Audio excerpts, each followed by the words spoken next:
All right, how's everybody doing? This is the Comic Samurai. I want to welcome you to my next video, and tonight we're going to be looking at a few more hidden gems. These are comics that I don't think get nearly enough attention, so I thought I'd shine a light on them and spread a little love. Let's go ahead and jump right in.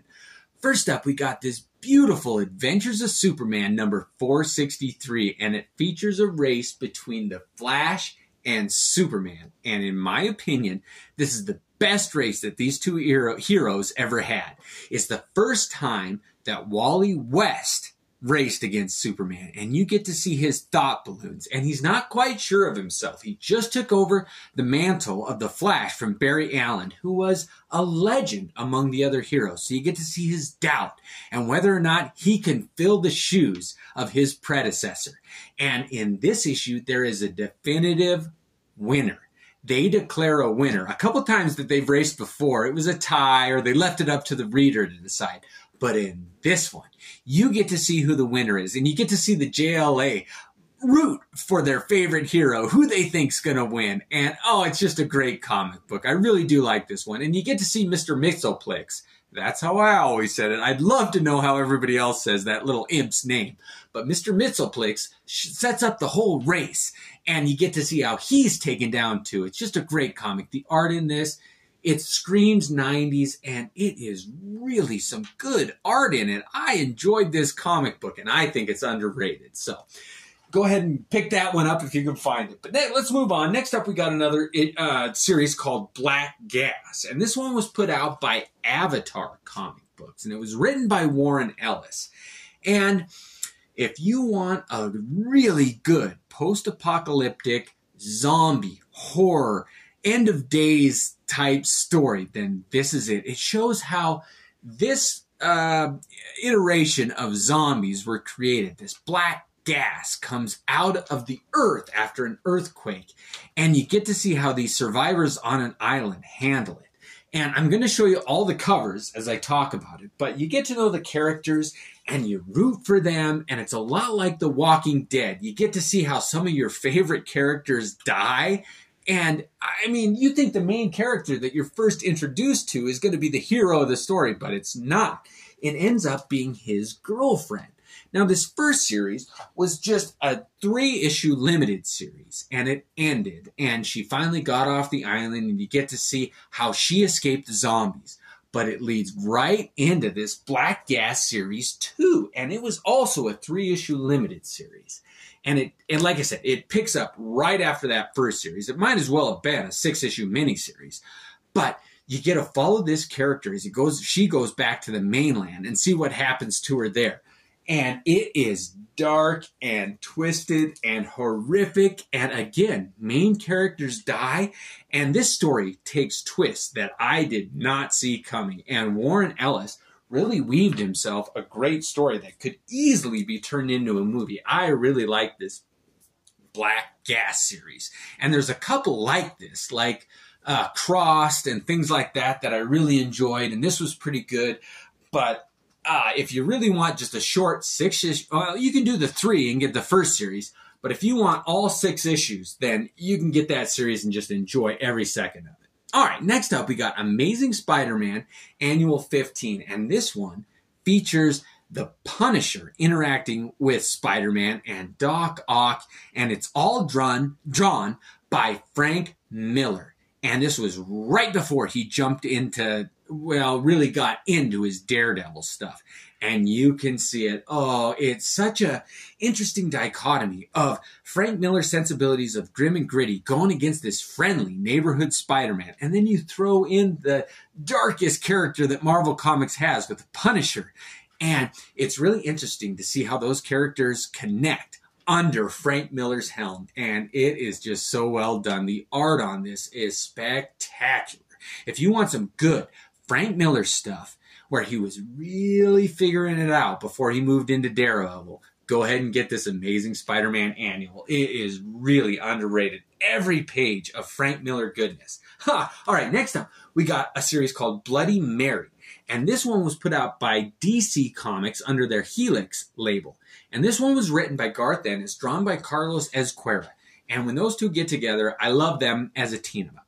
But you can read this whole series. I think it was only 3 issues. Let's see. No, it was 4 issues, but you can read all 4 issues. I did it in less than a half hour. And man, you get entertained. You get introduced to this character, Bloody Mary, and you get to see her backstory and why she's a badass and how she deals with this villain and their history together. And you get to see how she finally gets to take him down. And she goes to some extremes that it makes you question whether or not you do that or not, if it was worth it or not. But it's kind of like an end of days story mixed with aliens, mixed with a Western story where somebody's trying to get revenge against somebody who's wronged them. And this Bloody Mary, oh man, is it entertaining. Every page of it. You just can't wait to see what happens and how the characters move on and move the story forward. I just love that kind of series. All right. Next up, we got a Marvel Comics Presents number 46. And when I do these series, I like to feature one that's all about the cover. And this is it. This is some early Rob Liefeld stuff on Wolverine. And this is my favorite iteration of Wolverine. I wish this is how he was drawn in all of his appearances. It just, when I saw this, I said, that's Wolverine.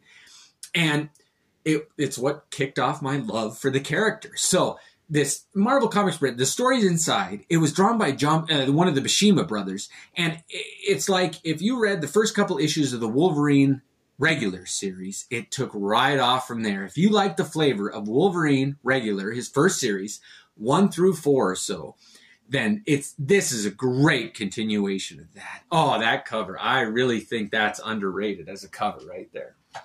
All right, next up, we got a series that is a Teenage Mutant Ninja Turtles story, and it's called Body Count, and it was put out by Image Comic Books. And this series, it's 4 issues.